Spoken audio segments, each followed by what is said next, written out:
Hello everyone, it is Patricia from TarantulaHeaven.com. I've got my Chilean Rose here with me today, Miss Spidey, right here. And today I'm going to talk about something that is very close to my heart as a therapist, but also as somebody who genuinely wants to educate somebody and also kind of demystify certain stereotypes in the tarantula hobby about people who keep tarantulas as being like these insensitive beings who just want everybody to be cool with their spiders. And I think that part of that comes with respecting people and their fears. And so I wanted to make a video about how to respect the arachnophobes in your life. For many of you, this is going to be so common sense, but I think some of us get really hurt in this hobby and we almost feel like we have to. It's with any interest, whether it's political, religious, or about your hobbies. We tend to overcorrect and push really, really hard about what we believe in. And so I think there's a more sensitive way to do that. I've made a lot of video topics about this, or arachnophobia, with kind of like a therapeutic spin in that there are special treatments for arachnophobia because it is a debilitating thing to deal with. There's, it's about fearing something that's incredibly common. Spiders live in our homes. They are outside.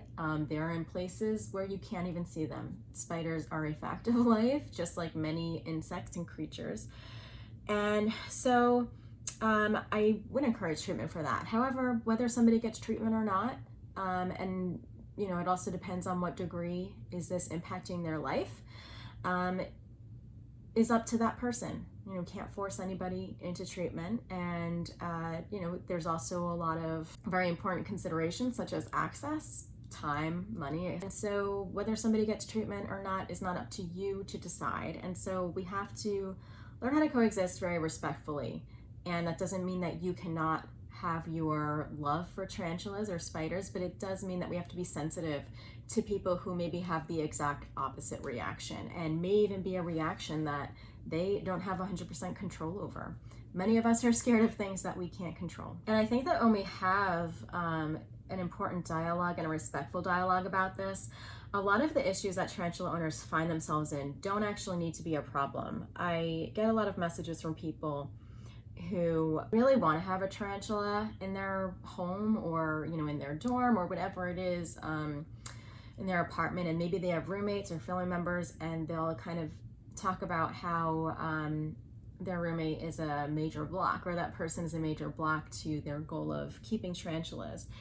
And I do believe that that is a valid thing that happens. I do believe that there are some people who just have such a visceral reaction to the idea of a spider voluntarily being around them, and they just find it like completely cannot be accepted and are not willing to compromise. But I do believe that a large percentage of people who will not accept a tarantula or a spider in a closed cage, who is being kept very separate from them, won't allow or accept a spider into their home, is because they feel that they will be tortured, or that there's a lack of trust in how this spider, is.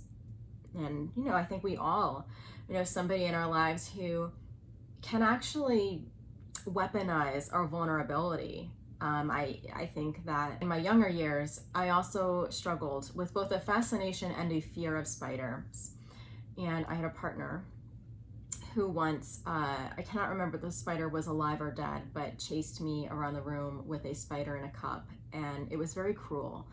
And I think many of us have actually had that experience. So understand that somebody who's arachnophobic might actually have a bigger reason for why they don't feel safe, even though you're telling them that they will be completely safe.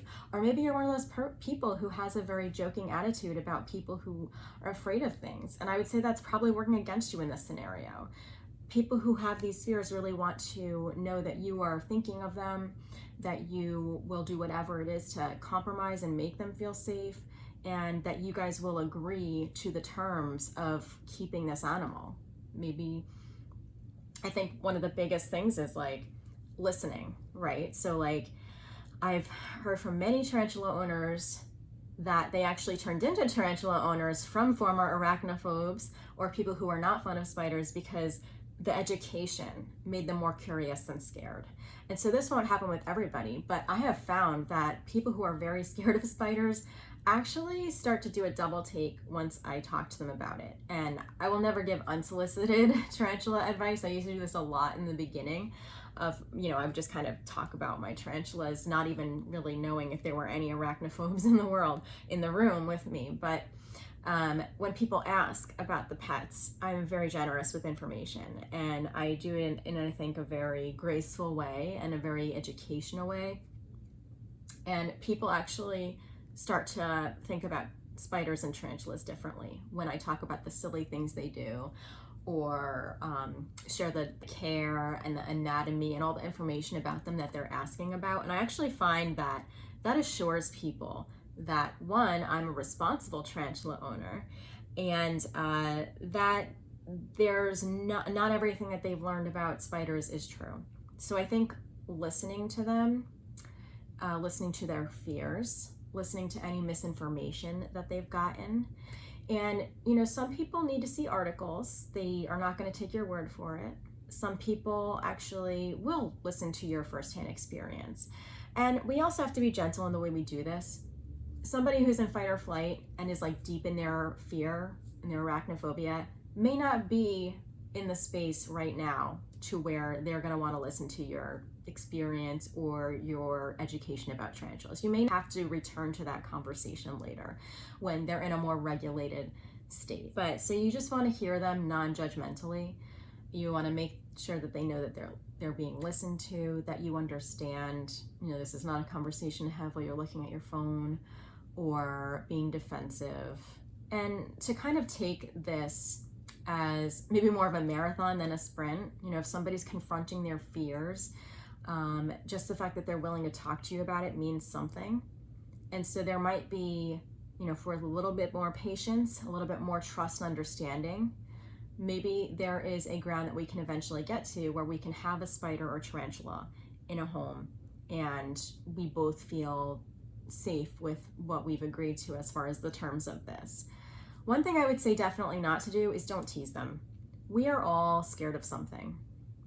And it doesn't matter if you think it's silly. We have to have mutual respect in these conversations. This is about the people that we have in our lives. One thing I think tarantula owners really hurt themselves by doing is doing like molt pranks. I don't think many responsible tarantula owners actually do this because I think they understand that it's not a very nice thing to do. I do think that if we have a joking relationship with somebody, we might make light of their fears without knowing it by either putting like a molt near them so that they think that it's a real tarantula got out of the tank, or they might lie about their tarantula getting loose. I think, yeah, probably hilarious for you, but not funny for the person who's actually afraid of tarantulas. I honestly think that even if me, not being somebody who's scared of tarantulas anymore, went to my friend's house and they found that their tarantula was loose, I'd be terrified. And it wouldn't even just be because of the spider, like me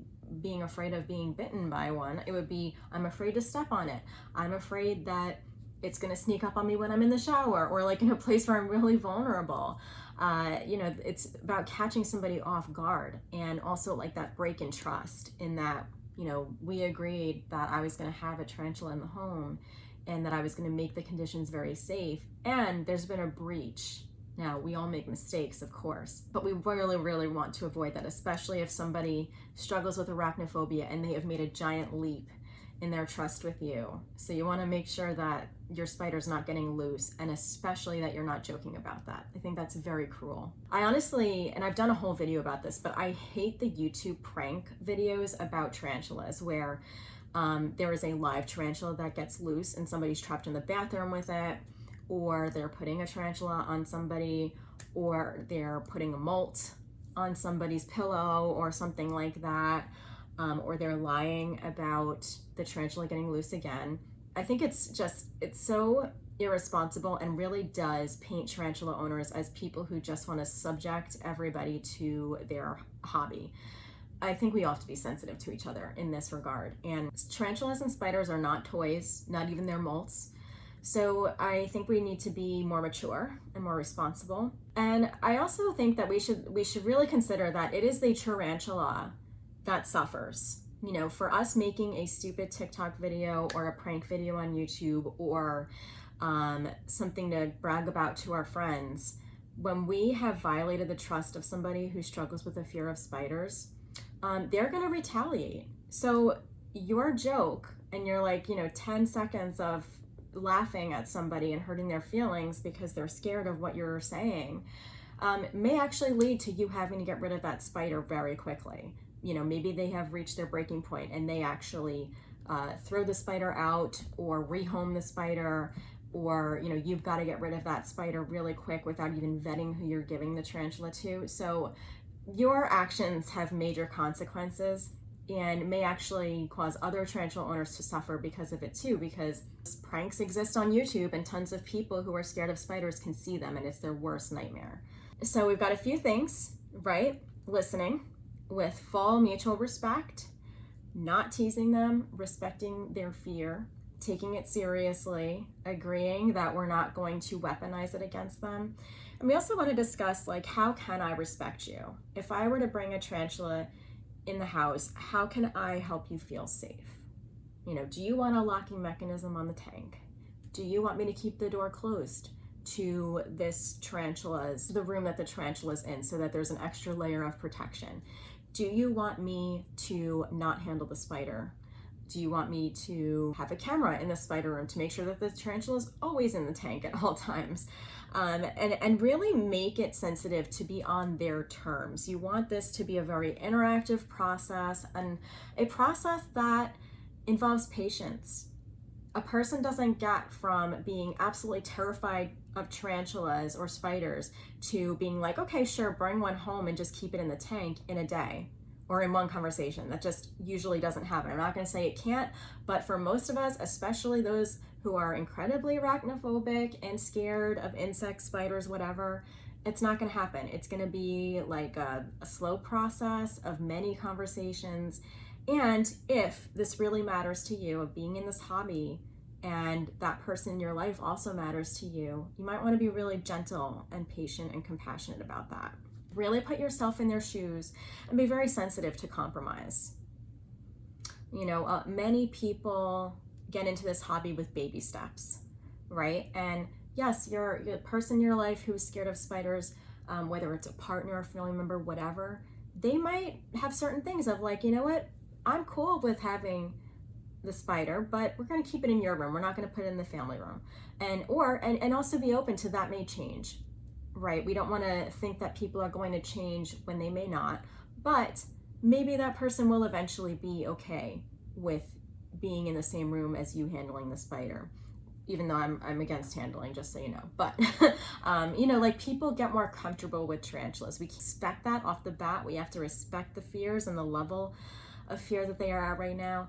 But things can change, and we want to make room for that. And we're not going to make room for that unless we really, really respect people and the things that they're telling us. So I think we should honor the amount of trust that the people we live with or that are in our lives give us, and take it very, very seriously and honor it.